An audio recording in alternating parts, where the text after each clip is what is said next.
भगवान कहते हैं जन्म कर्म च में दिव्यम यो वेति माम तत्वतः। भगवान के जन्म और कर्म की दिव्यता तो जानता है, वो अपने स्वभाव को भगवान के स्वभाव से मेलझोल वाला समझकर भगवत स्वभाव से संपन्न होकर मुक्त आत्मा हो जाता है, महान आत्मा हो जाता है। भारतीय संस्कृति में बुद्धि का जितना आदर किया है और साधक को जितनी स्वतंत्रता दी गई है, भक्त को ऐसी और मजहबों में नहीं। और मजहबों में लिखा है तुम मानो, नहीं तो तुमको दोजक में जाना पड़ेगा, अथवा तो गॉड के यहाँ तुम्हें अग्नि में जलाया जाएगा। ऐसा भय देकर कुछ बात मनवाई जाती। भारतीय संस्कृति में भयभीत करके कोई बात मनवाने पर ध्यान नहीं है। भारतीय संस्कृति का सदग्रंथ गीता कहती अभयम सत्व संशुद्धि, आप निर्भय हो जाओ। नानक जी ने भी कहा निर्भव जपे सकल भव मिटे, संत कृपाते प्राणी छुटे। आप अमर आत्मा है, शाश्वत है, इसीलिए मृत्यु का भय आप रखो नहीं, दूसरे को भयभीत करो नहीं। आप सत्य हैं, सदा हैं, जो सत्य होता है सदा होता है, तो आप सदा है। तो सदा रहने वाला मिटने वाले चीजों की आसक्ति करो नहीं और दूसरों को आसक्त करो नहीं। आप सदा हैं, तो जो सदा है वो चेतन है, और जो चेतन है वो ज्ञान स्वरूप है। तो आप सतरूप हैं, चेतन रूप है, ज्ञान रूप है।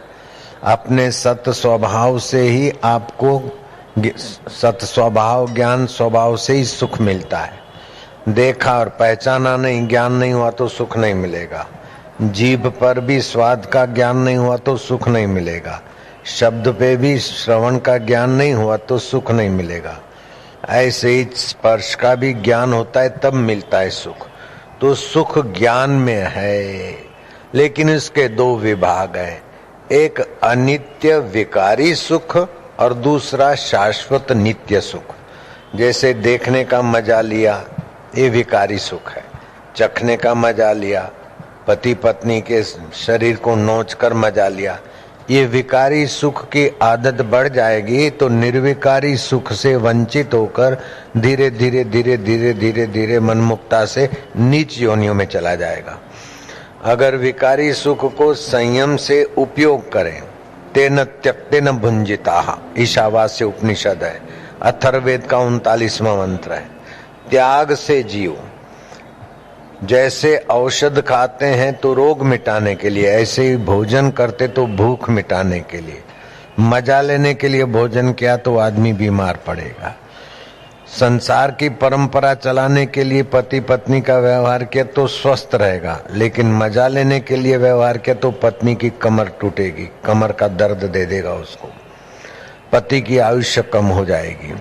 और अमावस्या, पूनम, शिवरात्रि, होली, दिवाली, जन्म दिवस, सूर्य ग्रहण, चंद्र ग्रहण, उन दिनों में अगर संभोग किया तो विकलांग संतान पैदा होगी। संतान नहीं पैदा हुई तो जीवलेवा बीमारी पकड़ लेगी। तो ज्ञान संयुक्त संसार में उपयोग करो। तो एक होता है उपयोग, दूसरा होता है उपभोग। मैंने भोजन किया ऋतु के अनुसार और आवश्यकता के अनुसार, ये हो गया उपयोग। लेकिन ऋतु कैसी भी हो, अभी दही खाने की ऋतु नहीं और मेरे को दही अच्छा लगता है, खाया, तो फिर आगे चल के ट्यूमर की बीमारी पकड़ेगी, कैंसर की बीमारी पकड़ेगी, शरीर में थकान आदि पकड़ेगी, फैट बढ़ जाएगी। तो मार्च, अप्रैल, मई, जून, इन दिनों में दही ना खाए, खाना ही पड़े तो दही को मत कर लस्सी पिए, वो भी नपी तुली लस्सी। अगर मीठी है, खटास नहीं है तो ठीक है, खट्टी है तो हानि करेगी, और ज्यादा खट्टी है तो त्रिदोष पैदा करेगी। तो क्या खाना, कब खाना, कैसे खाना, क्या बोलना, कब बोलना, कैसे बोलना, कब जगना, कब सोना, इस बात को भी गीताकार भूले नहीं। युक्ताहार विहारस्य युक्तो चेष्ट कर्मसु युक्ता स्वप्न वबोधस्य योगो भवति दुःखः। ये योग जो है, ठीक ठीक खाना, ठीक समय से सोना, ठीक समय से उठना, इस प्रकार की जो दिनचर्या का ज्ञान है और व्यवहार का, वो तुम्हारा योग, कर्म योग, रोगों को, दुखों को मिटाकर ज्ञान स्वरूप परमात्मा से मिलाने की ताकत रखता है। लेकिन जैसा आया वो कर लिया, जैसा आया भोग लिया, तो जैसा तैसा परिणाम आया और प्रेत होकर भटक रहे हैं, किरकिट होकर भटक रहे हैं, सांप होकर भटक रहे हैं। तो घर विच आनंद रहा भरपूर, भगवान सतचित सत्य है, चेतन है, आनंद स्वरूप है और अपने आपा है, अपने हृदय में है और अपना मैं जहाँ से उठता है उसके मूल में वही है। जैसे हर तरंग के मूल में पानी है, हर गहने के मूल में सोना है, हर मिठाई के मूल में मिठास है, हर जीव के अंदर ईशत्व है। तो उसका आदर, बुद्धि का आदर करके ईशत्व के संस्कार वाली बुद्धि मन को नियंत्रित करके उपयोग करेगी। लेकिन जो ईशत्व के सत्संग के संस्कार नहीं है तो मन सुख का पक्षपाती हो जाएगा और बुद्धि को घसीट लेगा। और बुद्धि नाशात प्रणिष्यति, बुद्धि को घसीट लिया तो बुद्धि कमजोर हुई। मैरिज करने का विचार है, लड़की अच्छी दिखी, मन में आया और मति ने ओके कर दिया तो पतन होगा, फिर दुखी होगा। After then cry and cry, रोना पड़ता है। लेकिन ये उचित अनुचित का ख्याल करके अगर किया तो फिर कल्याण होता है। तो एक होती है इच्छा, दूसरी होती है आवश्यकता।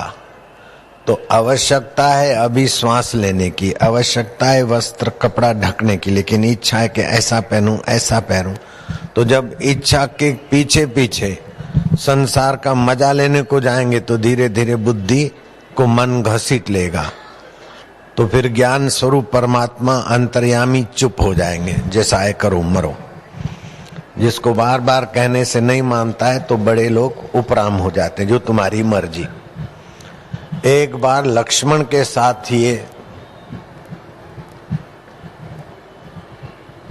एक्सीडेंट हुआ था लक्ष्मण के जीवन में, ध्यान से सुनो।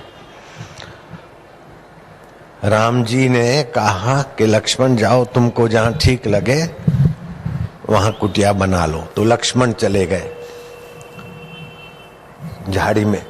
ऐसा रोए कि सीता जी के कान बात आई।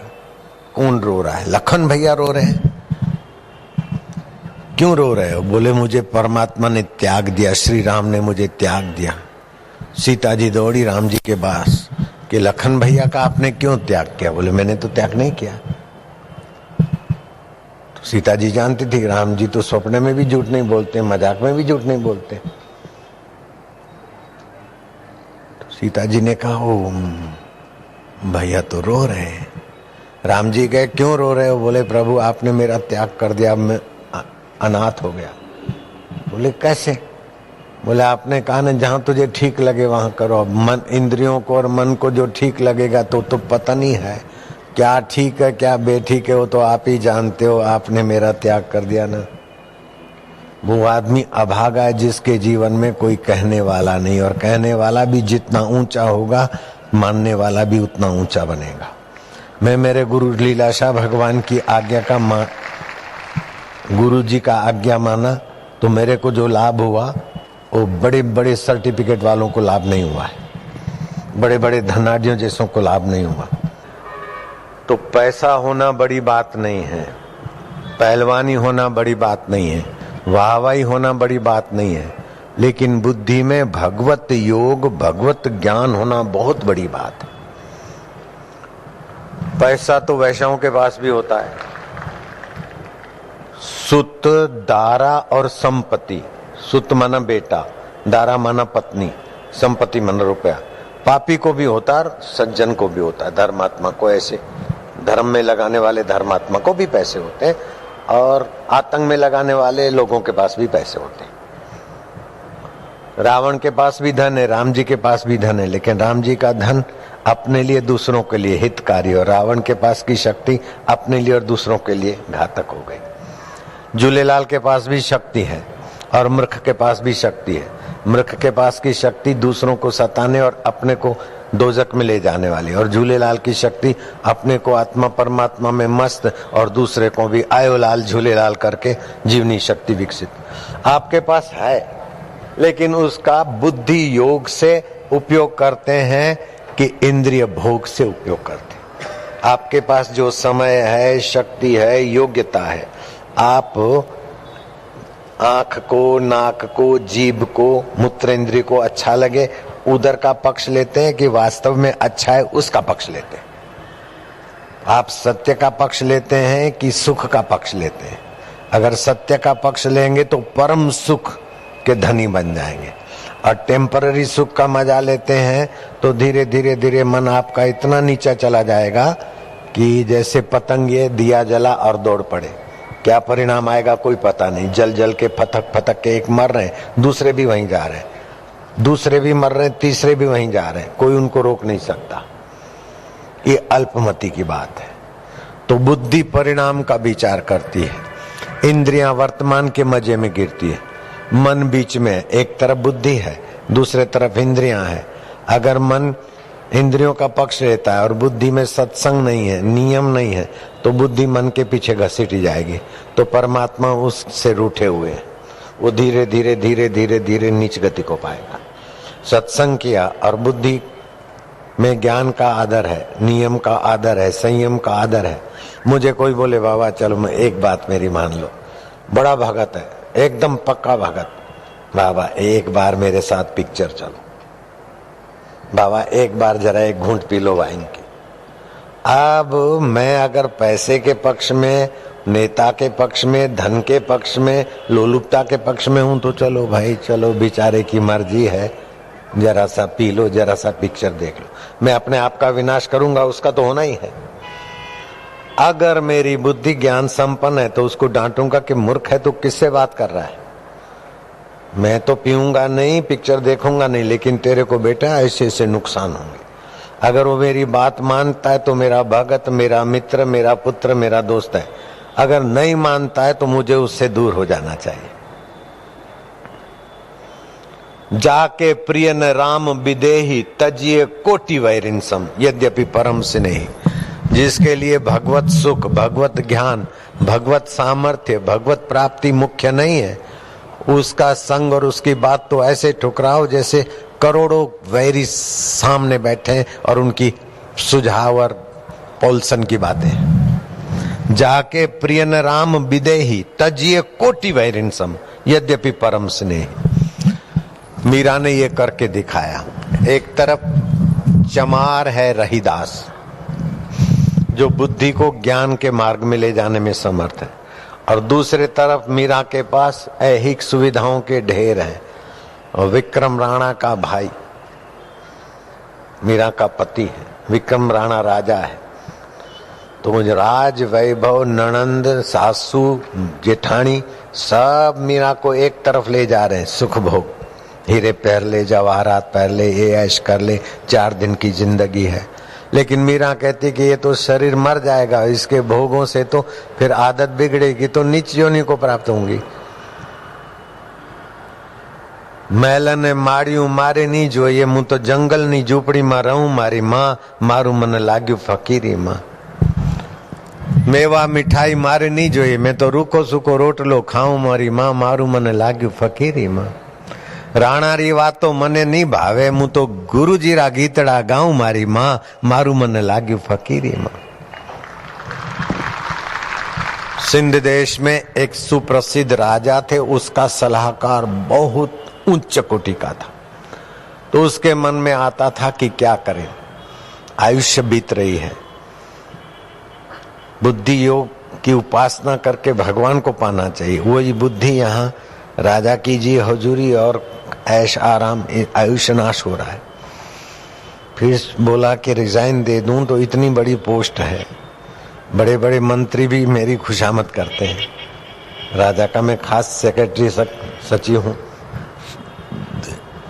तो ये नौकरी छोड़कर राजा के निकटवर्ती, खास मानो राजा की गैरहाजिरी में सारे निर्णय उसी के चलते हैं,